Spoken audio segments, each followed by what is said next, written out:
हरे कृष्ण. स्वागत आहे सर्वांचे. आज आपला दुसरा दिवस आहे. तर आपण काल पहिला अध्याय बघितला ज्याचं नाव होतं अर्जुन विषाद योग. आज आपण दुसरा अध्याय बघणार. त्याच्या आधी आपण हे करूया, आपलं मंगलाचरण म्हणूया. ओम अज्ञानतिमिरान्धस्य ज्ञानांजनशलाकया चक्षुरुन्मीलितं येन तस्मै श्री गुरवे नमः. श्रीचैतन्य मनोभीष्टं स्थापितं येन भूतले स्वयं रूप कदा मह्यं ददाति स्वपदान्तिकं. हे कृष्ण करुणा सिंधो दीनबंधो जगत्पते गोपेश गोपिका कांत राधाकांत नमोस्तुते. तप्त कांचन गौरांगी राधे वृंदावनेश्वरी वृषभानुसुते देवी प्रणमामि हरिप्रिये. नमा ओम विष्णुपदाय कृष्णपृष्ठाय भूतले श्रीमते भक्ति वेदांत स्वामी इति नामिने. नमस्ते सारस्वते देवी गौरवाणी प्रचारिणे निर्विशेष शून्यवादी पाश्चात्य देश तारिणे. जय श्री कृष्ण चैतन्य प्रभु नित्यानंद श्री अद्वैत गदाधर श्रीवासादि गौर भक्त वृंद. हरे कृष्णा कृष्ण कृष्ण हरे हरे हरे राम राम राम हरे हरे. हरे कृष्णा कृष्ण कृष्ण हरे हरे हरे राम राम राम हरे हरे. तर हरे कृष्ण सर्वांना. आपल्या प्रभुपाद स्वामींच्या चरणी प्रणाम करते पुन्हा. म्हणजे नामानिष्ठ दास प्रभूजी ज्यांनी हा सुंदरसा अभ्यासक्रम सुरू केला, त्यांना पण प्रणाम करते. आणि आपल्या मराठीच्या ग्रुप हेड पूजा माताजी, त्यांना आणि ज्यांच्याकडून मी गीता शिकले त्या माझ्या अन्वया माताजी, त्यांना पण प्रणाम करते. आणि आपण आपला अध्याय सुरू करूया. ऍक्च्युली ना, आजपासून खरी गीता सुरू होते. म्हणजे काल आपण पार्श्वभूमी बघितली, पण कृष्ण काही बोलले नव्हते. तर आजपासून खरी गीता सुरू होणार. हे करूया माताजी. हा पहिला श्लोक आहे तो, जो तुम्ही लक्षात ठेवा, वाचा, एखादी वही घ्या आणि म्हणजे वहीमध्ये हे महत्वाचे श्लोक, त्याचे नंबर वगैरे लिहून ठेवा. तर वाचून दाखवते. धृतराष्ट्र उवाच धर्मक्षेत्रे कुरुक्षेत्रे समवेतायुयुत्सवा मामका पांडवा चैव किम अकुर्वत संजय. तुम्ही नक्की प्रयत्न करा हा श्लोक पाठ करायचा.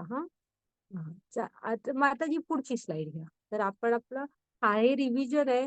भगवद्गीता आपल्या जीवनाचं पुस्तक आहे. म्हणजे कोणी विचारलं तर काय आहे भगवद्गीता, तर त्यांना सांगायला यायला हवं तुम्ही की आपल्याकडे प्रत्येक गोष्ट कशी वापरायची हे आपल्याला सांगणारं युजर मॅन्युअल.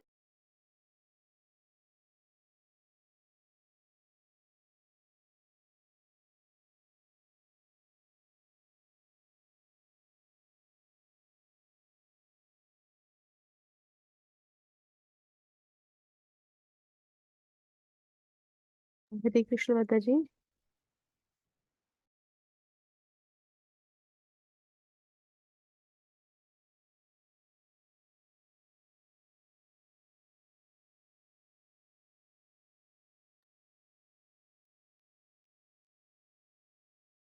भगवद्गीतेचे 5 विषय कुठले? तर ईश्वर, जीव, प्रकृती, काळ आणि कर्म. हे आपण हळूहळू बघू. अर्जुनाच्या विलापाची 5 कारणे मीच सांगते आता, थांबा. की त्याला काय सांगितलं त्याने? दया, आनंद नाही, पाप, पारिवारिक परंपरा आणि असमंजस. असमंजस म्हणजे तो निर्णय घेऊ शकत नव्हता की काय बरोबर आहे आणि काय चूक आहे. आणि विजयाची 9 कारणे बघितली आपण. धर्मक्षेत्र, दिव्य रथ, कपिध्वजा, शंखनाद, गांडीव धनुष्य, त्यक्त जीविता, मोक्षदा एकादशी, भाग्यलक्ष्मी आणि ऋषिकेश म्हणजे कृष्ण स्वतः तिथे हजर होते. ही 9 कारणं. त्यामुळे कृष्ण म्हणजेच धर्म. धर्माचाच नेहमी विजय होतो हं. तर हां, घ्या माताजी पुढची स्लाईड. तर आता आजपासून आपण बघू. तर आजच्या अध्यायाचे नाव काय माहिती आहे? सांख्य योग असं ह्या अध्यायाचं नाव आहे. हे आपण इस्कॉन मंगलोरचे राधा गोविंद आहेत आपले. त्यांचा आशीर्वाद घेऊया. हं. तर कसं आहे ना, सांख्ययोग म्हणजे काय? तर हा म्हणजे गीतेच्या ह्या दुसऱ्या अध्यायाचं नाव काय आहे? सांख्ययोग. पण त्याला इथं ह्यांनी काय नाव दिलंय आपल्या प्रभुपाद स्वामींनी? तर गीतेचे सार. म्हणजे हा अध्याय म्हणजे गीतेचा सारांश आहे. सांख्ययोग म्हणजे मी सांख्य शब्दाचा अर्थ तुम्हाला सांगते, नंतर सांगते. आता तुम्हाला तो अर्थ कळणार नाही सुरुवातीला. तर ह्याला गीतेचे सार का म्हणतायत इथे? तर कसं आहे ना, हा अध्याय ना आपण एक हे बघतो बघा, सिनेमाचा ट्रेलर बघतो ना, मग आपल्याला अंदाज येतो ना, ह्या पिक्चर म्हणजे सिनेमामध्ये काय आहे? हे त्या 2-3 मिनिटाच्या ट्रेलरवरून आपल्याला एक अंदाज येतो. तसा गीतेमध्ये तुम्हाला कर्मयोग, भक्तियोग, ज्ञानयोग, ध्यानयोग अशा बऱ्याच गोष्टी सांगितलेल्या आहेत. त्या सर्वांना इथं कृष्णाने स्पर्श केलेला आहे. त्या सर्वांविषयी थोडं, थोडं, थोडं कव्हर केलेलं आहे ह्या अध्यायात. म्हणून हा अध्याय हा गीतेचे सार आहे आणि खूप महत्वाचा अध्याय आहे. म्हणजे तुमचा प्रवास इथून सुरू होतो आणि तो खूप महत्वाचा अध्याय आहे. हां. तर माताजी घ्या पुढची स्लाईड.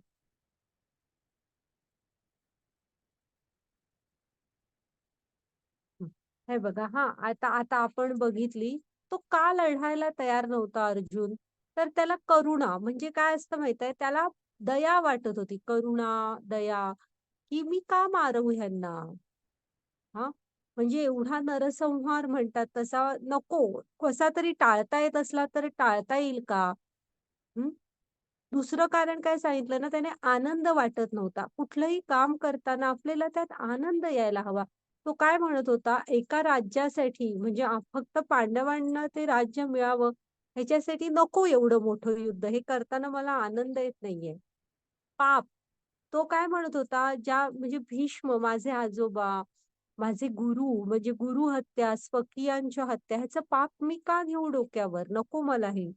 कौटुंबिक परंपरा ह्याचं उत्तर आहे म्हणजे मी तुम्हाला बरं थांबा. कौटुंबिक परंपरा आपण काल बघितल्या ना, त्याचं काय म्हणणं होतं घरातले कर्ते पुरुष ह्या युद्धात म्हणजे दोन्ही बाजूचे मोठी सैन्याची हानी होणार होती.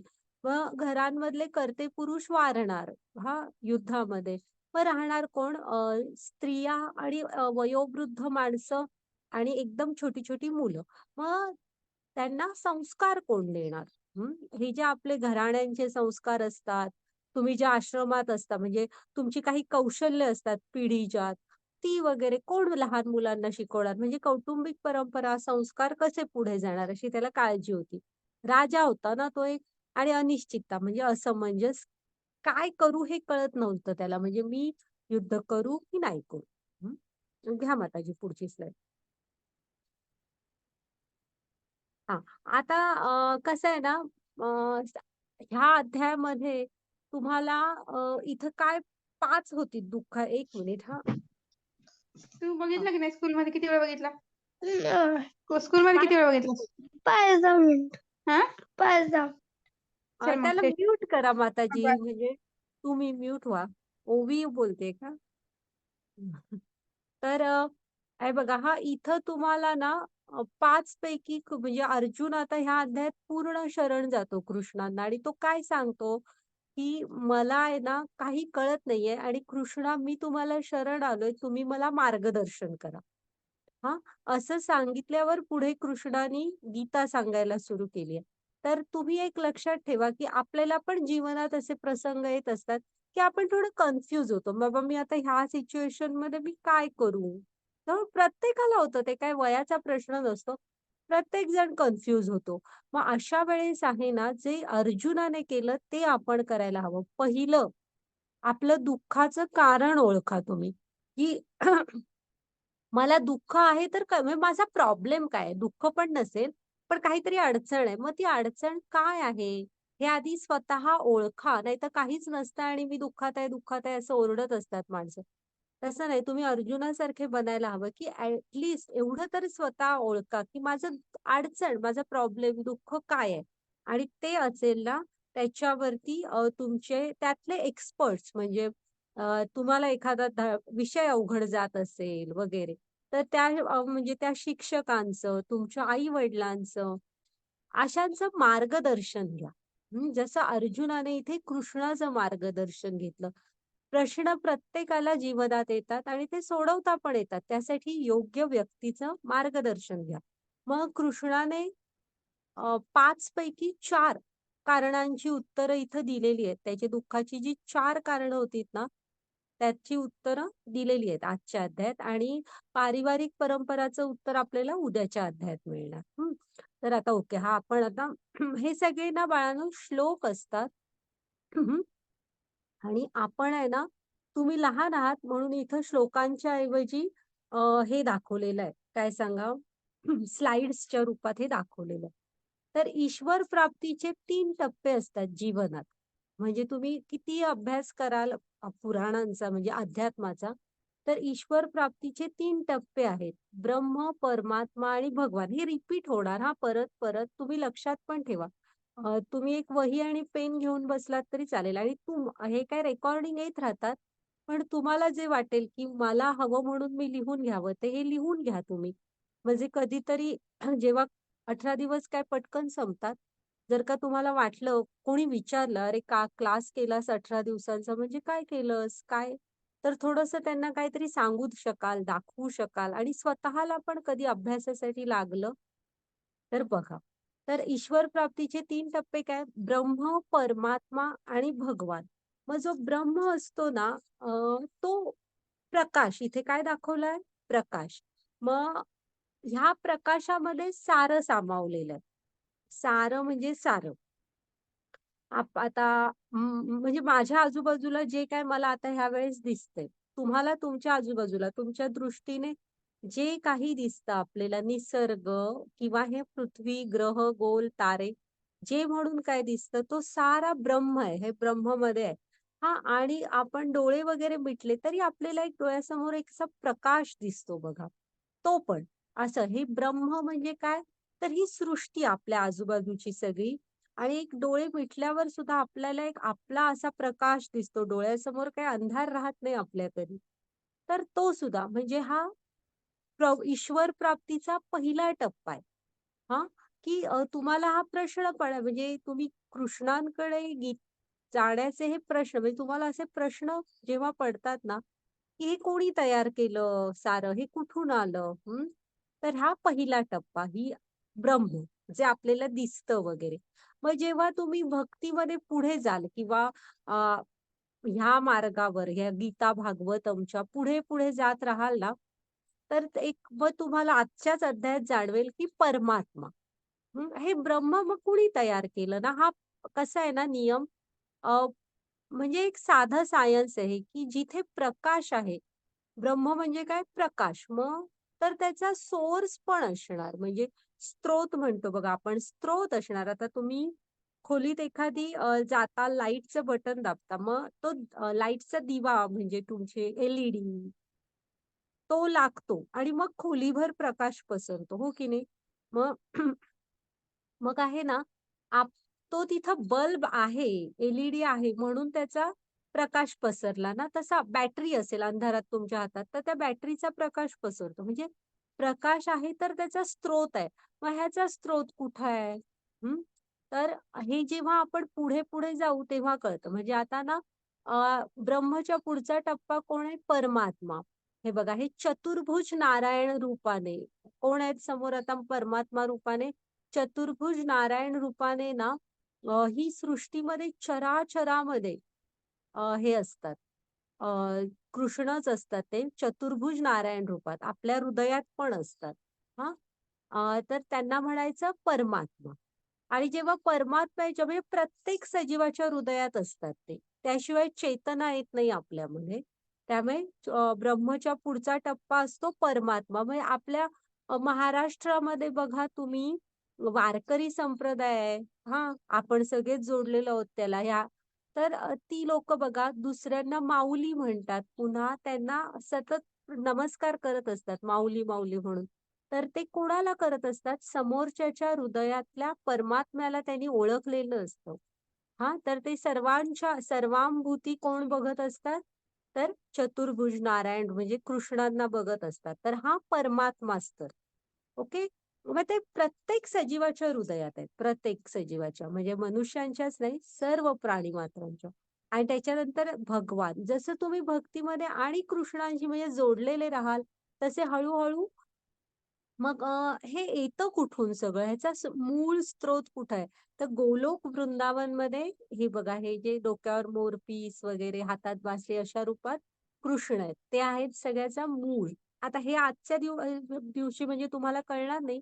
पण आपण अक्षर ब्रह्मयोग वगैरे असे पुढचे अध्याय शिकू ना, जेव्हा तुम्ही गोलोक चार्ट बघणार वगैरे, तेव्हा तुम्हाला ही सृष्टीची रचना कशी आहे, तर ते डिटेलमध्ये कळणार हां. तेव्हा कळणार ही रचना कशी आहे.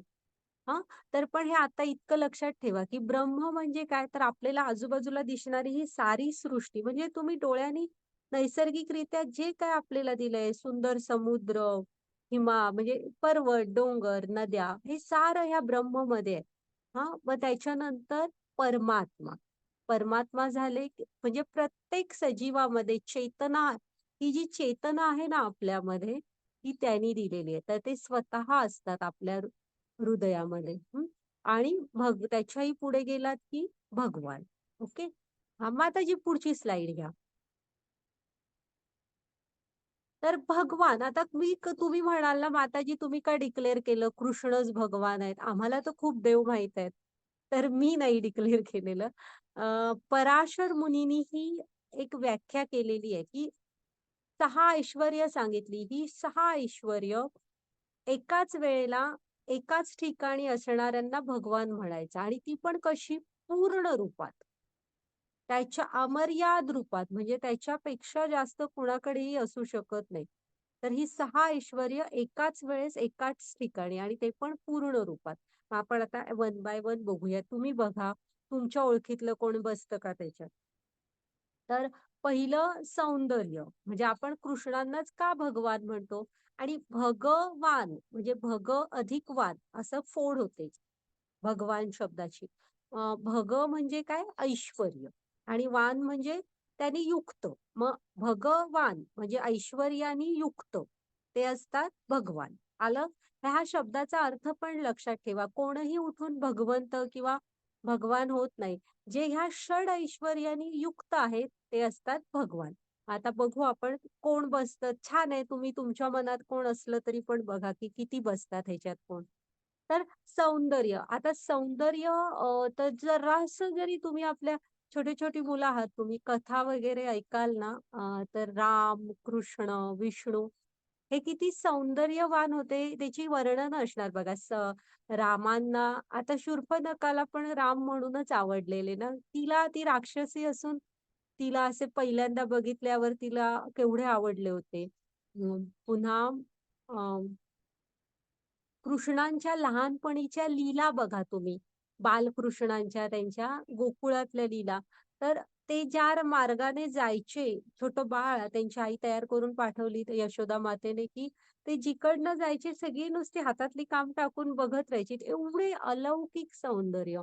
पुन्हा म्हणजे त्यांना मनमोहन म्हणतात. बघितलंय ना तुम्ही कृष्णांचं एक नाव आहे मनमोहन. आणि मोहिनी रूप घेतलेलं कृष्णाने. जेव्हा मोहिनी रूप घेतलेलं तेव्हा स्त्री रूप घेतलेलं हा आता ते मोहिनी. तर ती मोहिनीला बघून सारे देव सुद्धा आणि दुसऱ्या बाजूला म्हणजे हे सुरू होतं ना तेव्हा समुद्र मंथन आणि अमृताच्या कलशासाठी ते भांडण सुरू होतं. तर मोहिनी रूप घेऊन आल्यावर म्हणजे सगळे राक्षस तर तिच्यावर हे होतात म्हणजे तिच्या सौंदर्याने भुलून जातात. आणि देव सुद्धा म्हणजे किती टोकाचं सौंदर्य असेल बघा. तुम्ही आणि कधीही तुम्ही त्यांचं एखादं हे बघा घरातलं वगैरे चित्र. त्यामुळे आता आणि त्रिभुवनात सुंदर आहे त्यांच्या म्हणजे आता मी सांगितलं ना तुम्ही त्यांच्यापेक्षा सौंदर्याची उपमा कुणाला दिली आहे ती तुम्ही बघा. मग हे झालं सौंदर्य. श्रीमंत. आता श्रीमंत म्हणजे आणि हा सौंदर्य काय ही श्रीमंत काय आपण किती एखाद्या जिल्ह्यात कोणतरी श्रीमंत असेल, एखाद्या राज्यात असेल, एखाद्या देशात असेल किंवा ह्या पृथ्वीवर असेल. हा हे षड-ऐश्वर्य. एखाद दुसरं एखाद्याकडे. पण त्याच्या बाहेर काय आहे? आपल्याला अजून पण ग्रहगोल तुम्ही बघता ना, दिसताच ना. तर हे तसे नाहीयेत. हे त्रिभुवनात सौंदर्य, हे त्रिभुवनात श्रीमंत असे. आता बघा, इथं आता जेव्हा आपण ह्या ब्रह्मांडांची रचना पाहू ना, तेव्हा तुमच्या लक्षात येणार, की सगळ्याची निर्मितीच त्यांच्यामधून झालेली आहे. त्यामुळे त्यांच्यापेक्षा जास्त श्रीमंत कोण असणार सांगा? हं. त्यांनी त्यांच्या यशोदा मातेला तोंडात हे दाखवलं होतं. लहान असताना माता बघायला जाते, माती खाल्ली एका ह्याने. तोंड उघडून दाखवतो बाळकृष्ण, तर सगळी ब्रह्मांडच्या ब्रह्मांड आतमध्ये दिसतात. त्यामुळे ते सगळं तर त्यांचं आहे. त्यामुळे त्यांच्यापेक्षा श्रीमंत कोण असणार सांगा? हं. मग प्रसिद्ध. आता प्रसिद्ध कसं असू? मी सांगितलं तसं तुम्ही जास्तीत जास्त एखाद्या जिल्ह्यात, राज्यात प्रसिद्ध असता. बरं आपण पृथ्वीमध्ये पूर्ण प्रसिद्ध आहात असं पण धरू आपण. मग ते झालं आपलं लिमिट तर त्याच्या पुढे नाही ना. पण प्रसिद्धी ह्यांची बघा म्हणजे छोट्या ह्या कथा तुम्ही आपली भागवतम वगैरे मधल्या कथा ऐकाल, तर ते प्रसिद्ध कुठे आहेत? सगळीकडे प्रसिद्ध आहेत. जेवढी म्हणून लोकं आहेत, ती सगळी जण त्यांना ओळखतात आणि त्यांच्या कथा श्रवण वरची आध्यात्मिक लोकांमध्ये तर नेहमी त्यांचे म्हणजे श्रवण भक्ती सुरूच असते. मग प्रसिद्ध बघा आता कोण आहे एवढं? सामर्थ्य. सामर्थ्य कसं असतं ना, आता तुम्ही रामायण बघाल तर रामाने खर आणि दूषण त्या राक्षसांबरोबर जेव्हा युद्ध केलं होतं ना, तर किती एकटे राम होते. आणि एवढे मोठे त्या 2 राक्षसांचे एवढं भयंकर मोठं हे घेऊन आलेले सैन्य. रामानी एकट्याने त्या खर-दूषण बरोबर लढले होते. एकटे एका बाजूला. किती सामर्थ्य असेल बघा त्यांचं. अ, पुन्हा आता कृष्ण पण सुदर्शन चक्र त्यांचं एक सुदर्शन चक्र बसल्या-बसल्या सगळं करू शकतं. त्यामुळे तुमच्या लीला बघा तुम्ही त्यांच्या लहान असताना कृष्णाने किती-किती मोठ्या असुरांना मारलं वगैरे होतं. सामर्थ्य ते झालं. ज्ञान. आता ज्ञान जर का आपण मागे गेलो म्हणजे ज्ञान हे आलं कुठून सगळं? तर आपण वेदांपर्यंत पोहोचतो. वेदांनी हे सगळं ज्ञान दिलेलं आहे. हां, मग वेद कुणी दिले? ब्रह्मानी दिले. हां, मग ब्रह्मांना वेद कुणी सांगितले? तर आता आपण शिकू ते. ब्रह्मांचा उगमच मुळात ना कृष्णांची आपण नाभी म्हणतो, बेंबी असते ना नाभी. त्याच्यातनं असा एक कमळ तो आणि त्याच्यात ब्रह्मांचा उगम होतो आणि ब्रह्मा तपश्चर्या करतात आणि त्याच्यानंतर कृष्णच त्यांना वेदांचं ज्ञान देतात आणि ही सृष्टी म्हणजे निर्माण करायला सांगतात. मग कोणी दिलं हे वेदांचं ज्ञान? तर मूळ कृष्णाने दिलं. मग त्यांच्यापेक्षा ओरिजिनल आणि काय ज्ञान कोणाकडे असणार? ही झाली 5. 6वं संन्यास. संन्यास बघा हां, आता तुम्ही म्हणाल संन्यास म्हणजे काय? तर ही वृत्ती असते, वैराग्य, संन्यास. किती आहे बघा आपल्याला म्हणजे आपण आता पाण्याची बॉटलमधलं पाणी सुद्धा दुसऱ्यांना देताना विचार करतो. सगळं आपलं आपल्याला माझं आहे, माझं आहे, मला हवं, मी कुणाला देणार नाही. अशी वृत्ती असते आपली. तर ह्यांच्याकडे तसं नव्हतं. बघा 10 वर्षाचे होते कृष्ण 10च वर्ष नंदबाबा आणि यशोदा मातेबरोबर राहिले. पण पुढे कंसाला मारायचं होतं. त्यामुळे गोकुळ सोडून ह्याच्यामध्ये गेले. कुठं? अ, मथुरेत. हां, मथुरेतनं पुढे द्वारिकेमध्ये जावं लागलं. द्वारिकेमध्ये पण त्यांना ते राजा नाही बनले. उग्रसेनांना राजा बनवलं त्यांनी. म्हणजे वैरागी वृत्ती ह्या कशातही त्यांना हे नसतो. सोच म्हणतात ना असा मन अडकलं तसं नव्हतं. पुन्हा रामांचं चरित्र बघा. त्यांना आता राजा दशरथाने डिक्लेअर केलेलं असतं, की आपण उद्या रामांचा राज्याभिषेक आहे. हा, आता आज रात्री झोपताना हे माहित होतं की उद्या आपला राज्याभिषेक आहे आणि दुसऱ्या दिवशी उठून काय कळतं तर वडिलांच्या एका वचनपूर्तीसाठी राज्याभिषेक तर नाहीच आणि 14 वर्षांचा वनवास आणि वनवासात पण काय तर तुम्ही एका तपस्व्यासारखं राहायचंय म्हणजे जी मुलं राजसुखात वाढली त्यांना कसं राहायचं होतं फळं वगैरे खाऊन आणि म्हणजे जसे योगी राहतात तसं तुम्ही गादी वगैरेवर झोपायचं नाही असं तरी सुद्धा त्याच आनंदाने म्हणजे ज्या आनंदाने म्हणजे ते बातमी सांगितली त्यांच्या मंत्र्यांनी तेव्हा सुमंतांनी तेव्हा सुद्धा त्याच प्रेमाने उठले सगळ्यांची आज्ञा घेतली आणि वनवासात निघून गेले कुठलाही राग नाही काही नाही तर हा असतो वैराग्य संन्यास हा म्हणजे कशाचाही एवढा सुद्धा त्यांना हे नसतो त्याच्यामध्ये लोभ वगैरे हा तर त्यामुळे ही 6 ऐश्वर्य एकाच वेळेस ज्यांच्याकडे आहेत त्यांना भगवान म्हणायचं आणि पूर्ण रूपात पूर्ण रूपात तर म्हणून कृष्ण कोण आहेत भगवान आहे हा चालेल तर तुम्ही बघा आणि तुमची कोण म्हणजे कोण ह्याच्यात बसतं का वगैरे चालेल माताजी घ्या पुढची सर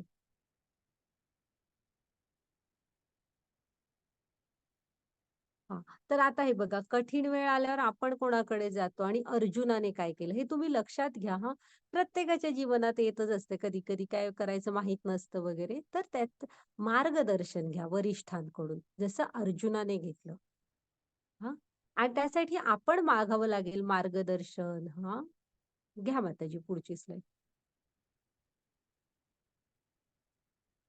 वाचू मी हा श्लोक हरे कृष्ण. कार्पण्यदोषो हत्स्वभाव पृच्छन्मे त्वाधर्म सर्वमे चेता प्रत्ययस्नानिच्यत ब्रूहीतो शिष्येस्त साधी मात्वा प्रपन्नम.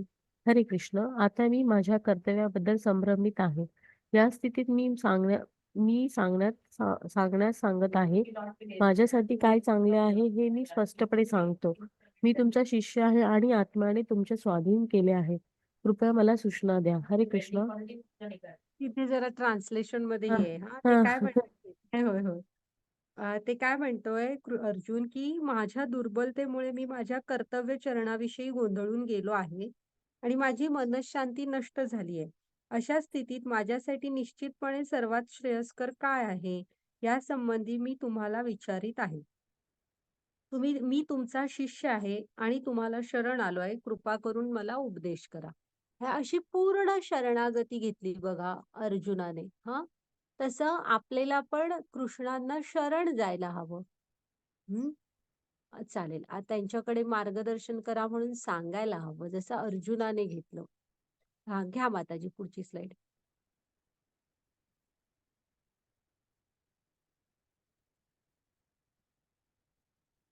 मग आता हळूहळू हा आपण या अध्यायात पुढे पुढे जाऊया मोठा अध्याय तर आता आपल्याला काय वाटतं की आपण कोण आहोत हा ते इथे ही का म्हणते आपल्याला काय वाटते ते आपण नाहीये म्हणून मग कोण आहोत आपण तर तुम्हाला काय वाटतं तुम्ही कोण आहात सांगणार काय तुम्ही कोण आहात आपण काय वाटतं ना प्रत्येकाला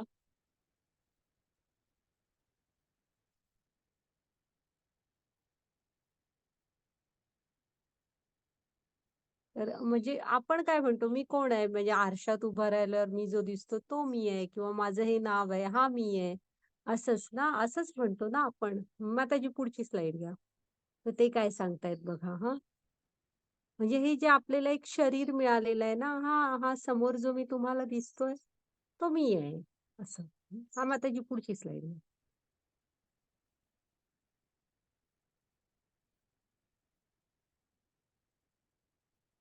पंचमहाभूतांपासून हे आपलं शरीर बनलंय असू दे ते बघू आपण पुढे मग त्याची पुढची स्लाइड घ्या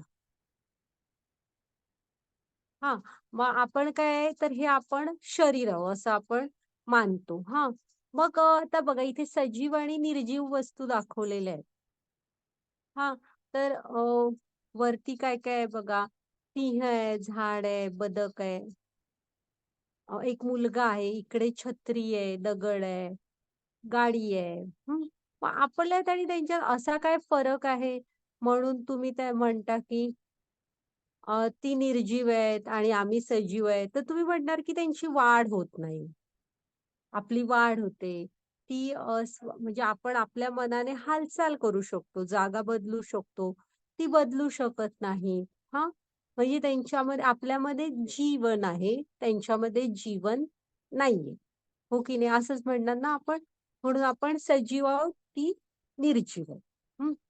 मग आता जी पुढची स्लाईड घ्या. मग आता तुम्ही मला सांगा की ठीक आहे आता आपण एखादी गाडी बघतो. रस्त्याने गाड्या कितीतरी जात असतात. मग एखादी गाडी बघतो आपण हां, तेव्हा आपल्याला काय वाटत असतं, की ती गाडी म्हणजे आपला आतला ड्रायव्हर दिसत नाही आपल्याला. हं. पण म्हणून त्याचा अर्थ असा होतो का, की गाडी आपोआप जाते. कोण ड्रायव्हिंग सीटवर बसलेलंच नाही, तरी पण गाडी जातेय. असं होत नाही. बरं तुम्ही म्हणाल, की ती रिमोटचीच गाडी आहे माताजी, तिला कंट्रोल केलंय लांबून कोणीतरी. पण कुणाच्या तरी हातात कंट्रोल आहे ना, चालवणारा कोणीतरी आहे ना त्या गाडीचा. असं नाहीये, की ते आपोआप एकटी रस्त्यावरून जाते, इकडे वळते, तिकडे वळते. हां, तर तसंच आपलं पण आहे. हां, हे जे आपलं शरीर आहे ना वरचं, त्याच्या आत कोणीतरी ते चालवणारं आहे. मग कोण आहे तो? मग त्यामुळे ते इथे गीतेचा पहिला पाठ, आपण हे शरीर नाही, मग कोण आहे आपण? ते का म्हणतायत असं, की आपण शरीर नाही, मग कोण आहे आपण? माताजी पुढची स्लाईड घ्या. तर ते कोण आहे जो आपलं हे शरीर चालवतोय? पुढची स्लाईड घ्या माताजी. हां. तर आत्मा. मग आत्मा कुठं आहे? तर आत्मा ना आपल्या हृदयामध्ये असतो. मग आपण शरीर नाही, आपण आत्मा आहोत. हां, म्हणजे बघा, आता कसं होतं, तुम्ही म्हणणार असं का म्हणताय ना, तर एखाद्या वेळेस आपण बातम्या वाचतो किंवा कोणतरी वारतं, मग आपण काय म्हणतो, ते गेले वगैरे. मग आपण ते गेले म्हणजे काय गेले म्हणत असतो. त्यांच्या सगळ्या वस्तू, शरीर तर इथंच असतं आपल्यासमोर. तरी पण आपण म्हणत असतो, हे गेले, ते गेले. मग ते गेले म्हणजे त्यांच्यातलं कोण गेलं म्हणून आपण दुःख करत असतो. कारण ज्या शरीराला तुम्ही सजीव म्हणताय, ज्याची वाढ होते वगैरे, ते सारं तर सगळं आपल्यासमोर असतं. मग कोण गेलं? तर तो आत्मा निघून जातो. त्यामुळे आपण शरीर नाही, आत्मा आहे आणि आत्म्याला हे आवरण मिळालेलं आहे. म्हणजे आपण ड्रेस घेतो ना, तसं त्या आत्म्याला ज्याचा त्याचा ड्रेस मिळतो. मग हा आत्मा असतो कुठं? तर हृदयात असतो. हं. माताजी पुढची स्लाईड घ्या.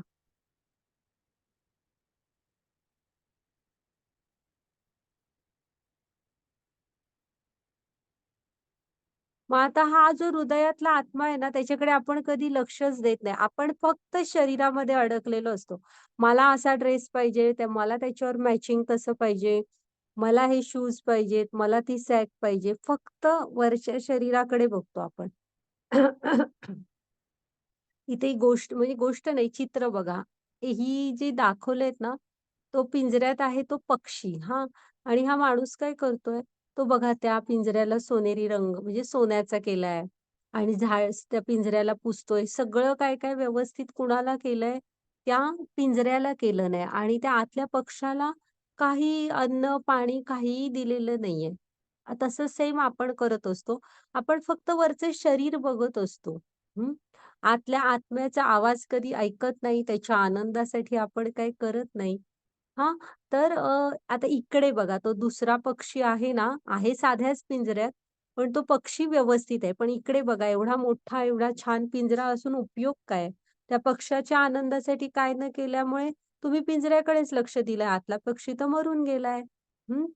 मग आपल्याला हा आतला जो आत्मा आहे ना, त्याचा आवाज ऐकायचा आहे. हां, मग त्याचा आनंद कशात आहे? मग त्याची पुढची स्लाईड घ्या. तर आत्म्याचं अन्न काय आहे? प्रभुपाद स्वामींनी काय सांगितलंय? हरे कृष्ण, कृष्ण कृष्ण हरे हरे, हरे राम, राम राम हरे हरे. हा आपला महामंत्र आहे. तर हा आत्म्याचे अन्न काय आहे? तर हरिनाम. हां, तर त्याला आवडतं. तो कृष्णांचाच अंश आहे. त्यामुळे त्याला हरिनाम घ्यायला आवडतं. बघूया आपण हां, आता पुढे. मग आता जी पुढची स्लाईड घ्या.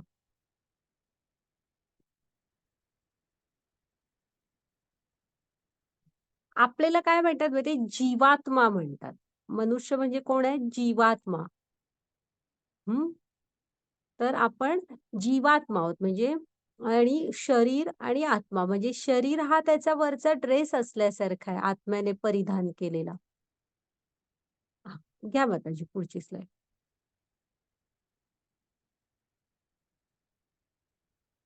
आता हा श्लोक कधीही विसरू नका. तुम्ही कायम लक्षात ठेवा. ह्या श्लोकात कृष्णाने काय सांगितलंय? हे जीवन मनुष्य जगताना ना मनुष्य जीवन जगताना कायम लक्षात ठेवा. हेच गीता का आपल्या जीवनाचं पुस्तक आहे ते बघा. वाचा माताजी. हरे देहिनोस्मी. हरे कृष्ण. देहिनोऽस्मिथक देहे कौमार्य यौवन जरा तथा देहांत प्राप्ती न मुह्यति. हरे कृष्ण. पुढे आहे का त्याचं? हां, त्याच्या पुढे असेल होय. असू हां, हां, हे वाचा.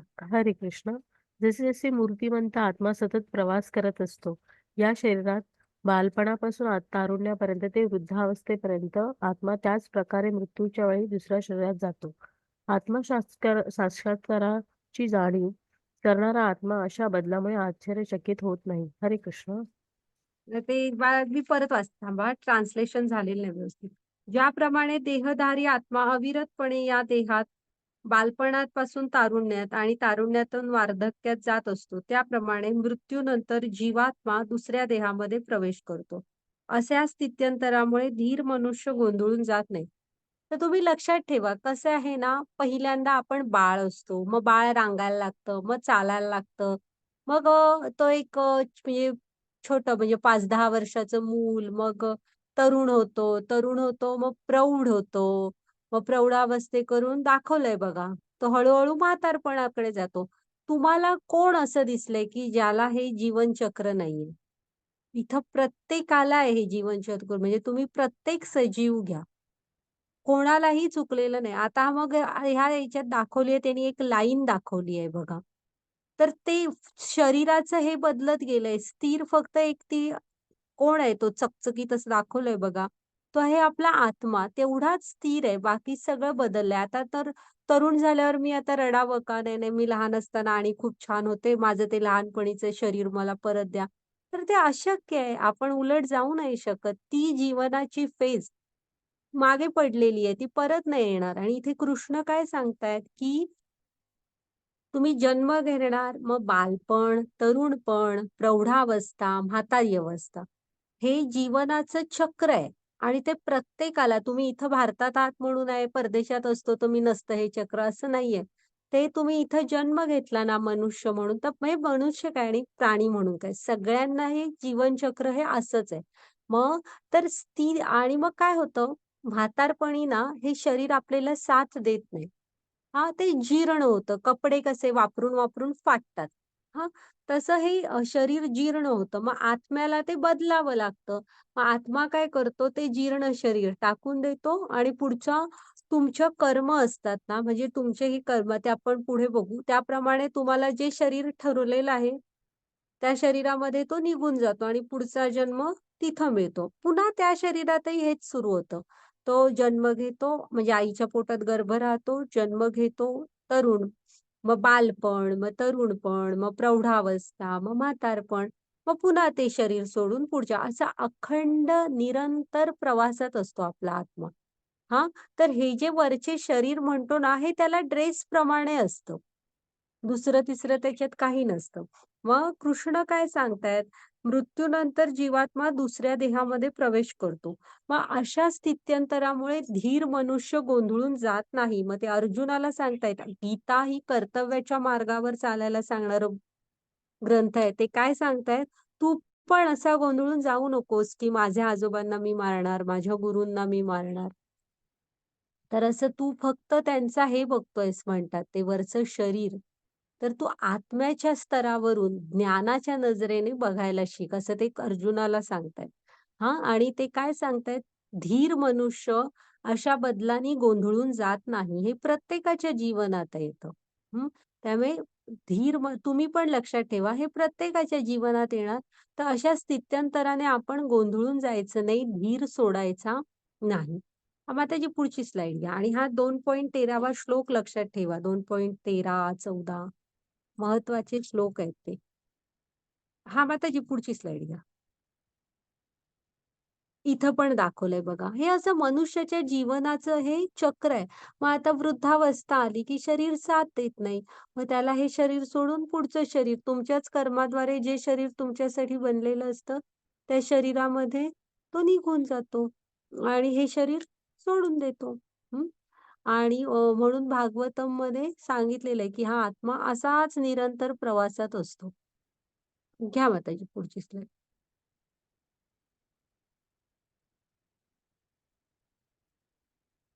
ते बघा इथे पण दाखवलंय की मृत्यूच्या वेळेस ना इकडनं बघा डाव्या बाजूने तो जन्मला, मग म्हातारपणाकडे गेला, म्हातारा झाला, मग परत मृत्यू झाला, मग पुढच्या आईच्या गर्भात राहिला, परत जन्म, परत इकडे असं अविरत चक्रात पुनरपी जननम पुनरपी मरणम पुनरपी जननी जठरे शयनम असं भागवत मध्ये सांगितलेलं आहे. सतत म्हणजे सतत बिचारा असा आपण प्रवासात असतो. घ्या माताजी पुढची स्लाइड.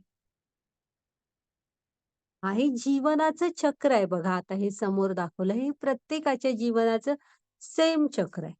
हं? घ्या माताजी पुढची स्लाइड. आता हे बघा लहान असताना तुम्ही ही 3 चाकी सायकल, मग 2 चाकी सायकल, मग त्याच्यानंतर गाडी घेता, मग आणि मोठं झालं 4 व्हीलर घेता. मग आता 4 व्हीलर घेतलीये किंवा तुम्ही गाडी घेतली आणि तुम्ही म्हणाल मला 3 चाकी सायकलवर बसायचंय. तर आता तुम्हाला बसायला जमणार आहे का त्याच्यावर? हे मागे गेली आपली. वयाच्या मानाने आपण त्या त्या गोष्टी सायकल एक आयुष्यभर माणूस वापरू शकतो, तसं काही नाहीये. पण एक फेज आहेत, हे वय आहे ठराविक. हे आपलं मागे म्हणजे आपण पुढे, पुढे, पुढे जात राहतो. ते मागे आपल्याला भूतकाळात नाही जाता येत. हे प्रत्येकाच्या जीवनाचं चक्र आहे. घ्या माताजी पुढची स्लाइड.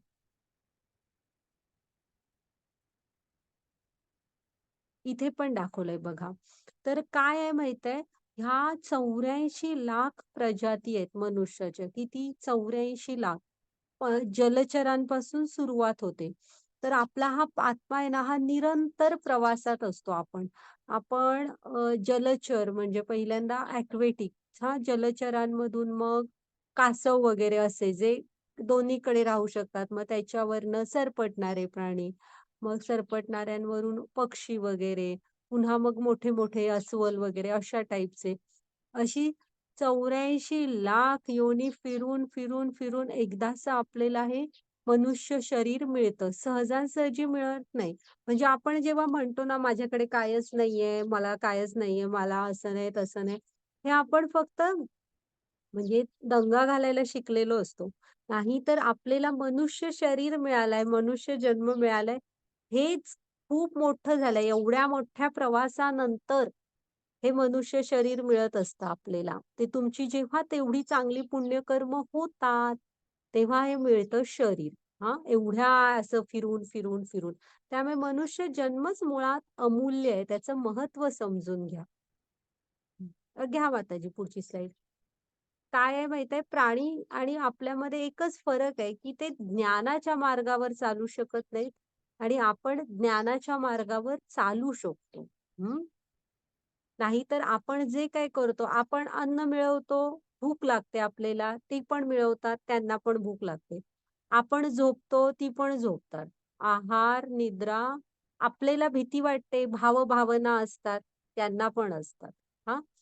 आणि आपल्याला आपण लग्न वगैरे होतात, मुलं होतात, आपण आपल्या मुलांना मोठं करतो. तसं तीही त्यांच्या मुलांना अतिशय छान प्रकारे त्यांच्या परीने सर्वस्व देऊन मोठं करतात. त्यामुळे त्यांच्यात आणि आपल्यात फरक हाच आहे, की आपण जिज्ञासा करू शकतो, की मी कोण आहे? मी का आलो इथे? किंवा मला दुसऱ्यांना काहीतरी मदत करायची आहे, तर मी करेन. असा जो विचार असतो, फक्त मनुष्य करू शकतो. प्राणी नाही करू शकत. निसर्गाने त्यांना तेवढा प्रगत मेंदू दिलेला नाहीये. आता इथे पण तेच दाखवलंय बघा. असंच आपलं मनुष्यांचं जीवनचक्र आहे. हा, तर ह्या बदलाने आपण धीर सोडायचं नाही. आता मी बाळ नाही म्हणून रडायला पाहिजे, आता मला रडायला येते, मी बाळ होतो, आता नाहीये मी बाळ, असं नसतं. ह्या बदलाने धीर नाही सोडायचा आपण. जीवन आहे तिथे कधी ना कधीतरी इथं अमर कोणीही नाहीये. प्रत्येक जण जन्म घेणारा इथं कधी ना कधीतरी मृत्यू हा पावणारच आहे. त्यामुळे अशा बदलाने आपण धीर नाही सोडायचा, असं ते अर्जुनाला सांगतायत, की तू का विचार करतोयस असा, की माझ्या हातून ह्यांचा मृत्यू झाला तर मला म्हणजे त्याचं त्यांना वाईट वाटत असतं ना. चालेल, घ्या माताजी पुढची स्लाईड. हा, इथे पण दाखवलंय बघा, हे जीवनाचं चक्र आहे. जन्मतो, आपण शाळांमध्ये वगैरे जातो, मग लग्न, मग मॅच्युरिटी, मग म्हातारपण, मृत्यू, हे जीवनाचं चक्र आहे माणसाच्या. हा, घ्या माताजी पुढची स्लाईड. हा 2.14 मी वाचते, एक मिनिट. माताजी, हा, हरे कृष्ण.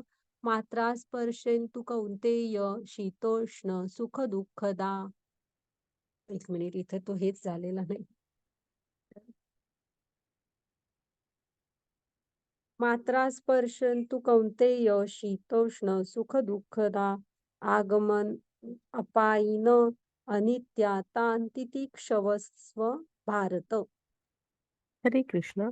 हे कुंतीपुत्र, आनंद आणि त्रासाचे कायमस्वरूपी स्वरूप आणि त्याचे योग्य वेळी गायब होणे, हिवाळा किंवा ग्रीष्म ऋतूंचे येणे आणि गायब होण्यासारखे आहे. हरे कृष्ण. आता हा पण 2.14 हा श्लोक तुम्ही कधी विसरू नका. इथे कृष्णाने काय सांगितलंय बघा, की हे कुंतीपुत्र, तुला आनंद नाही वाटत आहे, पण ते काय सांगतात, आनंद आणि त्रास, हा, हे म्हणजे हिवाळा आणि उन्हाळा हे ऋतू कसे येऊन जाऊन असतात. पाऊस येतो, मग पावसानंतर थंडी सुरू होते, थंडी झाली की म्हणजे ग्रीष्म ऋतू, उन्हाळा येतो. म्हणजे ही ऋतुचक्र बघा, एका मागोमाग एक सतत येत असतात, स्थिर राहत नाहीत. तसं ह्या पृथ्वीवर स्थिर काही नसतं, इथे सतत बदलत असतात. आपलं शरीर बदलतं. तसं हे, की तो काय म्हणतायत कृष्ण, की इथं जसा म्हणजे हिवाळा आणि उन्हाळा हे एका मागोमाग येत जात असतात, तसेच सुख आणि दुःख ही येऊन जाऊन असणार. त्याच्यासाठी ना इथं त्यांनी ते दिलेलं नाहीये, मी तुम्हाला वाचून दाखवते, की हे कोणते या तात्पुरती उत्पन्न होणारी आणि कालांतराने विनाश पावणारी जी सुख हिवाळा आणि उन्हाळा यांच्या येण्या जाण्याप्रमाणे आहेत. हे भरत वंशजा, ती सुखदुःखे इंद्रियांना होणाऱ्या जाणीवेपासून निर्माण होतात. मनुष्याने ती क्षुब्ध न होता सहन करण्यास शिकले पाहिजे. हे कृष्ण इथं काय सांगतायत, तू ते सहन करायला शिक. सुख आणि दुःख ही इथं, आणि असं पण नाही की तू दुःखी आहेस तर चिरकाल दुःखी राहणार. त्याच्या मागून सुख पण येत असतात. त्यामुळे कृष्ण इथे काय सांगतायत, ह्या बाह्य स्थिती आहेत ह्या ऋतूंच्या बदलण्यासारखं. त्यामुळे तू ते सहन करायला शिक. ओके. आता इकडे एक झाड दाखवलंय बघा त्यांनी, तर त्याला पालवी आहे, आली आहे की नाही पालवी. आणि त्याच्यानंतर जेव्हा हे येतो, म्हणजे थंडीचा ऋतू येतो, जेव्हा पानगळती सुरू होते, तेव्हा तेच झाड बघा, सगळी पानं गळली आहेत. थोडे दिवसांनी परत चैत्र येणार, परत नवीन पालवी येणार. तर असं पृथ्वीवर स्थिर काहीही नसतं. हा, सुख दुःख वगैरे हे येऊन जाऊन असतात. तर कृष्ण इथं काय म्हणतायत, तुम्ही ते सहन करायला शिका. आणि ती अजिबात असा विचार करू नका, की ती फक्त माझ्याच आयुष्यात आहेत, ह्याच्याच आयुष्यात आहेत, भारतातच आहेत, बाकीच्या देशात नाहीत. असं बिलकुल नसतं. प्रत्येकाच्या जीवनात असतात. प्रत्येकाच्या जीवनात असतात. कोणी ओरडून सांगतात, कोणी सांगत नाहीत. मग कृष्ण काय सांगतायत इथं, की तुम्ही हे सारं गृहीत धरा. हे इथलं जगच पृथ्वीवरचं बदलतंय. जीवन हे सतत बदलत असणार. ते प्रवाही आहे, पुढे जात राहायचं. हे असे बदल होत राहणार, ते तू सहन करायला शिक. हा, हा घ्या माताजी पुढची स्लाईड.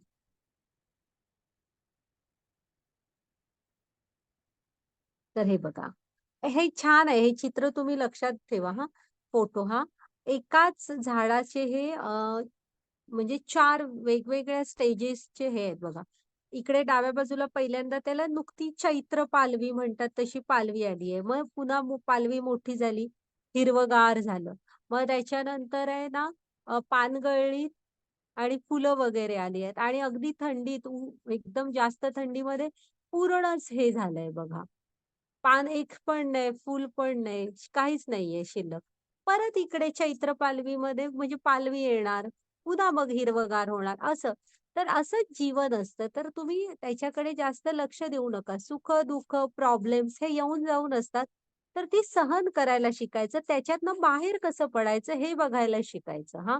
ती आलीत का म्हणून दुःख करत बसायचं नाही जास्त. तर आली आहेत ना, आता बाहेर कसं पडायचं हे बघायचं. हां, घ्या माताजी पुढची स्लाईड.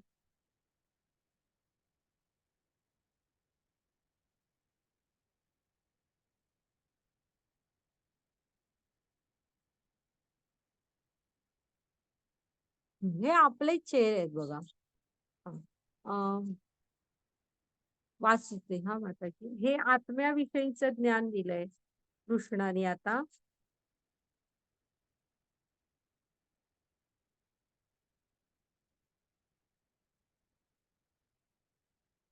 हरे कृष्ण. न जायते म्रियते वा कदाचित न अयं भूत्वा भाविता वा न भूय अज नित्य शाश्वत अयं पुराण न हन्यते हन्यमाने शरीरे. वाचा माताजी. बरं, आत्म्यासाठी कधीही जन्म आणि मृत्यू नाही. तो जन्मजात, चिरंतन आणि सदैव आहे. म्हणजे हे आता तुम्ही लक्षात ठेवा. आत्मा जो आहे ना, आता तर लक्षात आलं, की आतमध्ये हृदयात आत्मा असतो. हे शरीर मिळालंय हा एक ड्रेस सारखा आहे ते. हं. मग हा आत्म्याचे गुणधर्म सांगितलेत, कॅरेक्टरिस्टिक्स. तर आत्मा कसा असतो? सच्चित आनंद. कृष्ण आहेत सच्चित आनंद.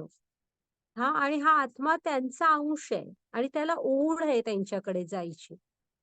हां, तुम्ही म्हणाल ना, मग माताजी आला कुठून हा आत्मा? हे जे आपलं शरीर आहे हे पंचमहाभूतांनी बनलेलं आहे.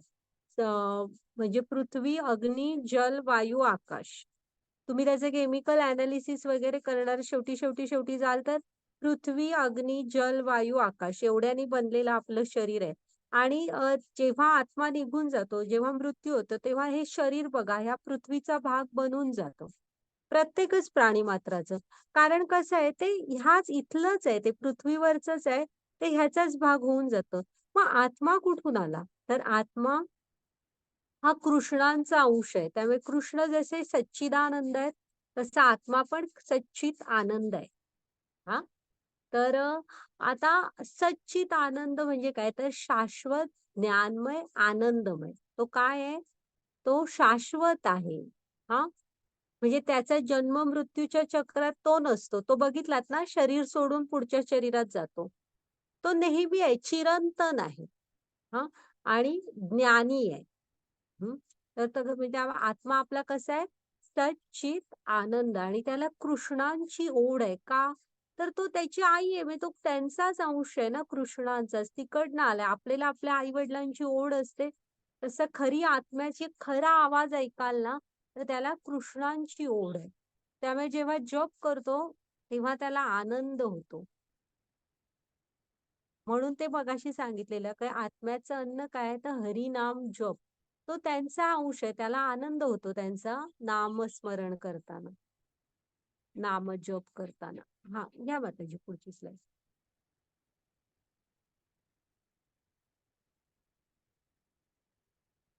आता हा एक मिनिट हा श्लोक वाचते. हरे कृष्ण. वासांसी जीर्णानि यथा विहाय नवाणी गृहाणि नर अपराणी तथा शरीराणि विहाय जीर्ण अन्यायी संयती नवानी देही.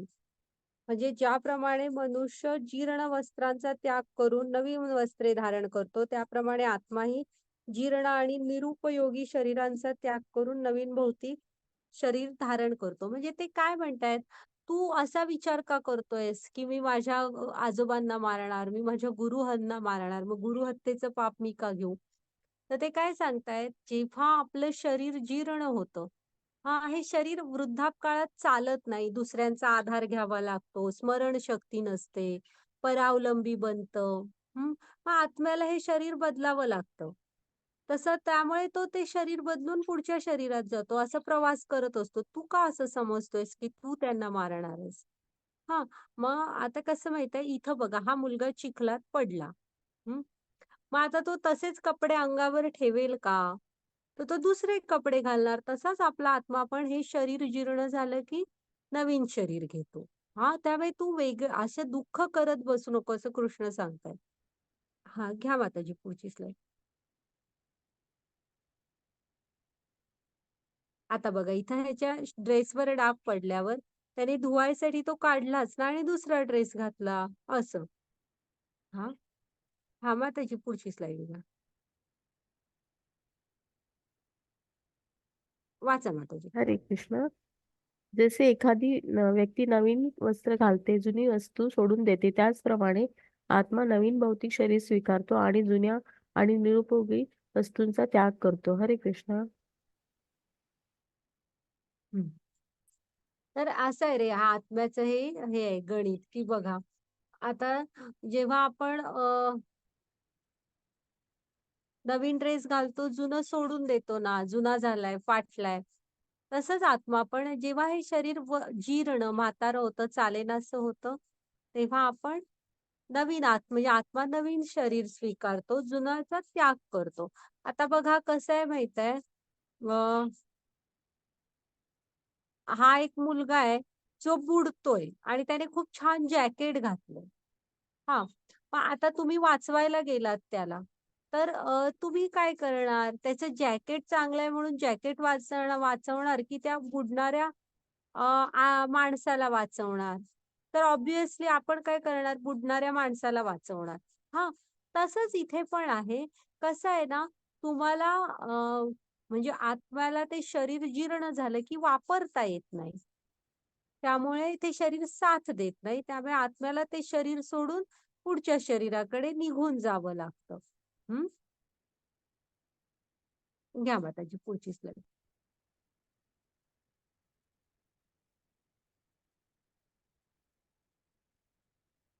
हरे हा, कृष्ण. वाचा. हा, नैनं छिन्नाति छद्राणि, नैनं दहति पावक, न चैन क्लेशतापो, न शोषयति मारुत. हरे कृष्ण. कोणत्याही शस्त्राने आत्म्याला कधीही तुकडे करता येणार नाही. त्याला आगीत जाळून टाकता येणार नाही. पाण्याने ओले होऊ शकणार नाही. वाऱ्याने सुकवलेही जाऊ शकणार नाही. हरे कृष्ण. हे ना आत्म्याचे गुणधर्म आहेत बघा. आत्मा कसा आहे आपला? सच्चित आनंद आहे. तर आता आत्मा कसा आहे माहित आहे? त्याला कृष्ण काय सांगतायत की तू हत्या करशील असं वाटतंय तुला? शरीर हे होईल वरचं, आत्मा तर आपण मारू नाही शकत. कोणत्याही शस्त्राने आत्म्याला कधीही तुकडे करता येत नाही. त्याला आगीत जाळून टाकता येत नाही. तो पाण्याने ओला होत नाही. हा, आणि वाऱ्याने सुकविला पण जाऊ शकत नाही. मग तू का म्हणताय असं? तू म्हणजे हे करतोयस की मी पाप लागेल मला वगैरे. तर हे आपल्या आत्म्याचे, तो दिव्य आहे कृष्णांचा अंश असल्यामुळे. हम्म. त्याला बघा, हे आत्म्याचे आपल्या गुणधर्म आहेत. चालेल, मग आता जी घ्या पुढची स्लाईड. त्याच्यावर कुठलेही शस्त्र वगैरे काही परिणाम करत नाही.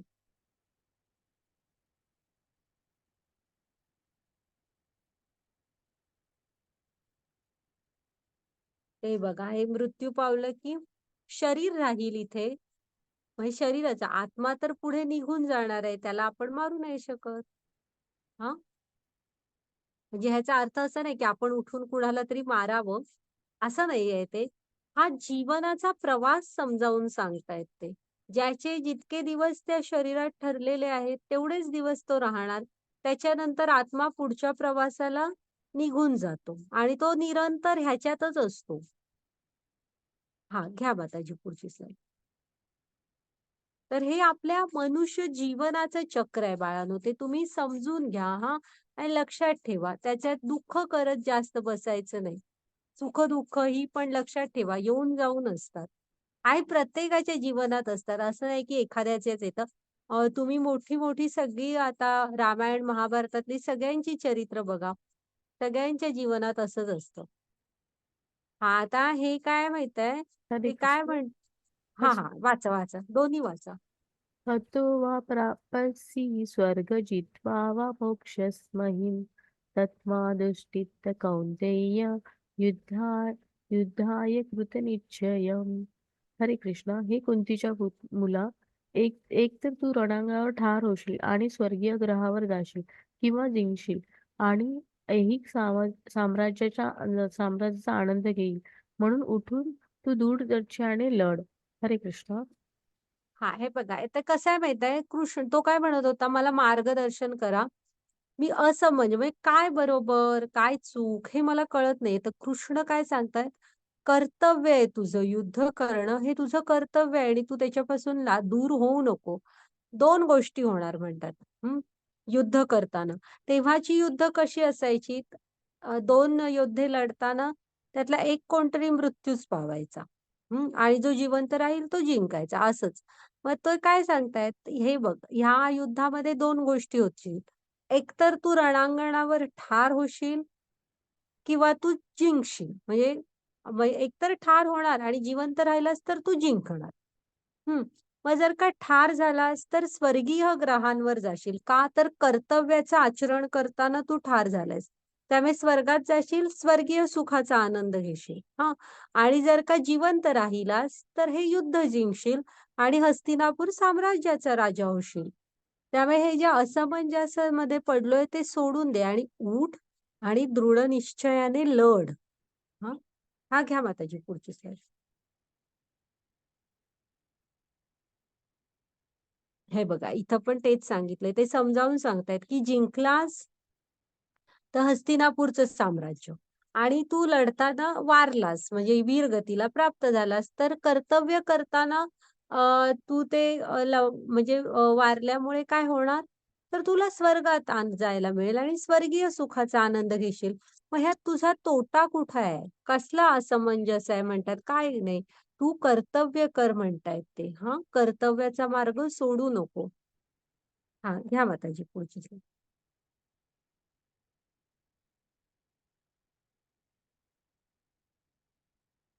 हरे कृष्ण. हा तुझे शत्रू तुला निंदनीय शब्द बोलतील व तुझ्या क्षमतेचा तिरस्कार करतील. तुझ्यासाठी यापेक्षा वेदनादायक आणखी काय असू शकते?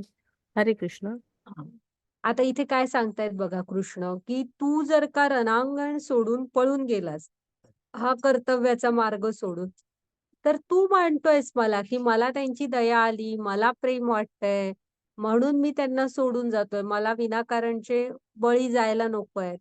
हे मान्य आहे. पण त्यामुळे माणसं काय म्हणणार, समोरचं म्हणजे कौरव आहेत ते काय म्हणणार, अर्जुन आम्हाला घाबरला आणि तो रणांगण सोडून पळून गेला.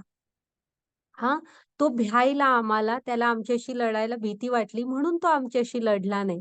म्हणजे काय म्हणतायत बघा, की तुझे शत्रू तुला निंदनीय शब्द बोलतील आणि तुझ्या क्षमतेचा तिरस्कार करतील. आणि अर्जुन हा क्षत्रिय होता. एका क्षत्रियाला ह्याच्यापेक्षा वेदनादायक काय असू शकतं, की त्या समोरच्याने म्हणणं, की आम्ही युद्धाला बोलावलं होतं, तरी हा आला नाही, रणांगण सोडून पळून गेला. ह्याच्यापेक्षा वेदनादायक काय असू शकतो, म्हणजे हाही एक प्रकारचा मृत्यूच आहे. तर त्यामुळे तू असं वागू नकोस. आणि त्या कर्तव्य कर, युद्ध करणं हे तुझं कर्तव्य आहे ते कर. कृष्ण त्याला समजावून सांगतायत. माताजी पुढची स्लाइड घ्या. आणि त्याला सहन होणार होतं का असं बोलणं? आणि ती तर अजिबात म्हणणार नव्हती की अर्जुनाने आमच्यावर दया केली. ते म्हणणार काय गरज होती तुला दया करायची? लढ ना आमच्या बरोबर, आम्ही तयार आहोत. तू घाबरतोयस आम्हाला म्हणून तू लढत नाही असं म्हणणार ते असं. वाचा माताजी. हरे कृष्ण. नेहाभिक्रम नाशस्ति प्रत्यवायो न विद्यते स्वल्पमस्य धर्मस्य त्रायते महत भयात. हरे कृष्ण. या प्रयत्नात कोणतेही नुकसान होणार नाही आणि या मार्गावरील थोडी प्रगती एखाद्याला सर्वात धोकादायक प्रकारच्या भीतीपासून वाचवू शकते. हरे कृष्ण.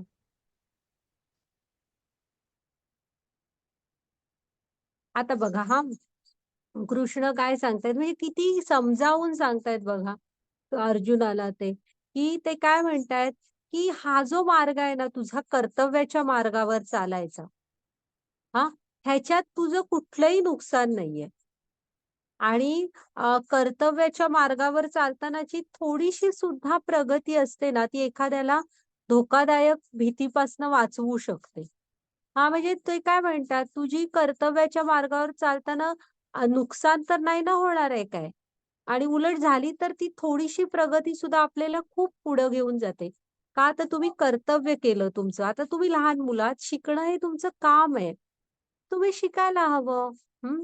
तर ज्याची त्याची कर्तव्य असतात, ती ज्याने त्याने करायला हवी. हे जीवनच तसं असतं.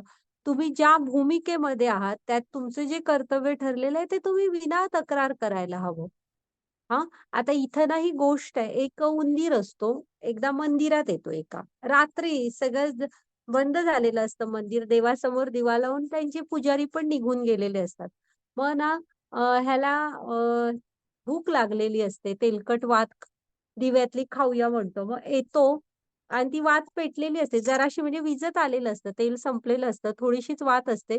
तर काय करतो असा ओढून घेतो आणि वातीची पुढची बाजू जळत राहते. मागे असं तोंडात धरतो आणि त्या कृष्णाच्या मूर्तीभोवती म्हणजे असं धावत असं पळत-पळत एक प्रदक्षिणा टाइप अशी त्याची होते आणि ते खाऊन टाकतो. ती वात आणि यथावकाश तो मृत्यू पण पावतो. मग खरं कृष्ण असा विचार करतो जेव्हा तो मरतो ना उंदीर तेव्हा, की नाही, नाही ह्याने हातात दिवा घेऊन ना मला एक प्रदक्षिणा मारली. म्हणून मग त्याला पुढचा जन्म म्हणजे हे मनुष्य जन्म मिळतो. असा प्राण्यांचा मिळत नाही, तर उद्धार होतो. म्हणजे कृष्ण त्याचा उद्धार करतात, की कसा का असेना तो आला माझ्याकडे आणि हातात दिवा घेऊन माझ्या भोवती प्रदक्षिणा मारली. मग आता बघा ह्यात ह्याचं काही नुकसान झालं का? तसं अर्जुनाला सांगतायत, की तू तुझं कर्तव्य कर. हं. त्यात तुझं काही नुकसान नाही. उलट जी काही थोडीशी प्रगती करशील, ती तुला सर्वात धोकादायक प्रकारच्या भीतीपासून वाचवेल आणि ती भीती कुठली असते सर्वात धोकादायक? तर अधःपतनाची. आता अधःपतन म्हणजे काय? तर पुढचा जन्म आपल्याला मनुष्याचा न मिळता प्राण्यांचा मिळणं. हे असतं अधःपतन. हं. मग परत सगळं करून हे शरीर मनुष्याचं कधी मिळेल त्याची वाट बघावी लागणार.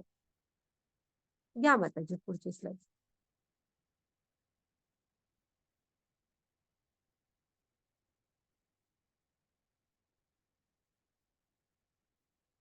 म्हणून बघा इथे काय म्हणतायत, कोणतीही छोटीशी सेवा मौल्यवान असते. म्हणजे आता बघा, हनुमानांची आधी सांगते. हनुमानाने किती किती केलं रामांची सेवा. रामदास स्वतःची ओळख पण करून देताना रामाचा दास अशी करायची. हां, आणि कितीतरी रामायणामध्ये प्रत्येक ठिकाणी हनुमानाने त्यांची मदतीसाठी उभे राहिले. तर रामानी पण किती प्रेम केलं हनुमानांना. हां, त्यांनी सांगितलं ना, "तुम्ह मम प्रिय भरतहि समभाई." म्हणजे त्यांनी सांगितलं हनुमानांना, की भरता एवढाच तू मला प्रिय आहेस असं. हां, म्हणजे जेवढं प्रेम हनुमानाने केलं, तेवढंच रामाने त्यांच्यावर केलं. पुन्हा आता इकडे ही गोष्ट आहे ना, ते राम सेतू बांधताना एक छोटी खारुताई असते आणि ती खारुताई बघत असते, की सगळीजण दगड नेऊन टाकतायत. मग हिला वाटत असतं, आपण कसं बसायचं? आपण पण मदत करूया. हं. मग ती पण असे छोटासा दगड घेऊन जात असते. मग हे काय माकड काय म्हणत असतात, "तू पाय पडेल आणि मरशील ना, वाटेतनं बाजूला हो."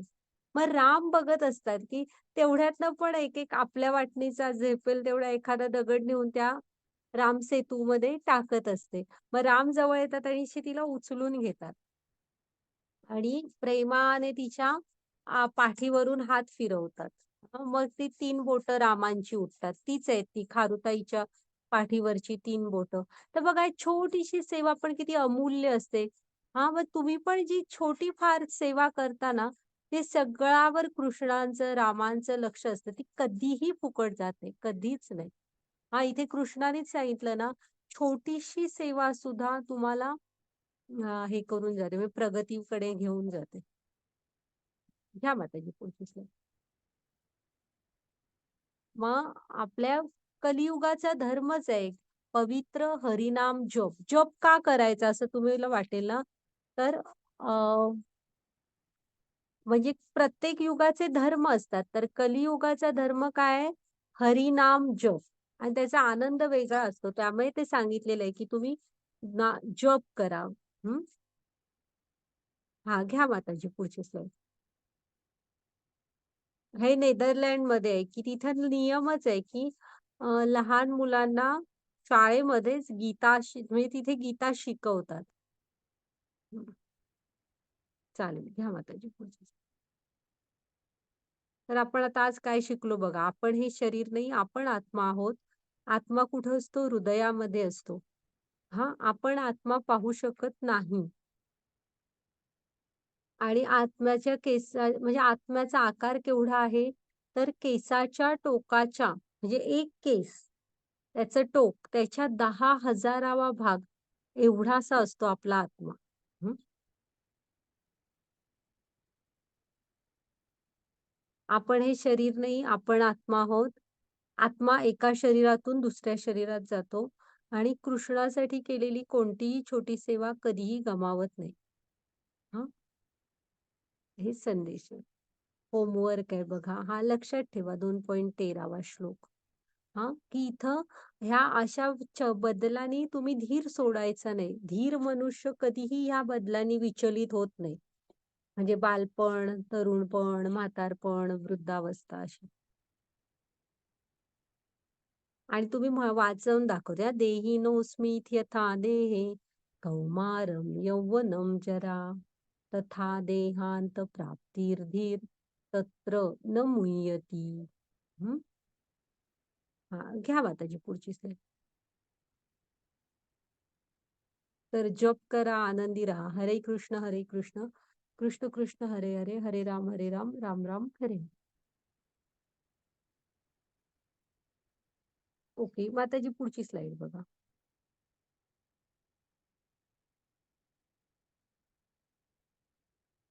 झाले झालं. माताजी. Recording stop.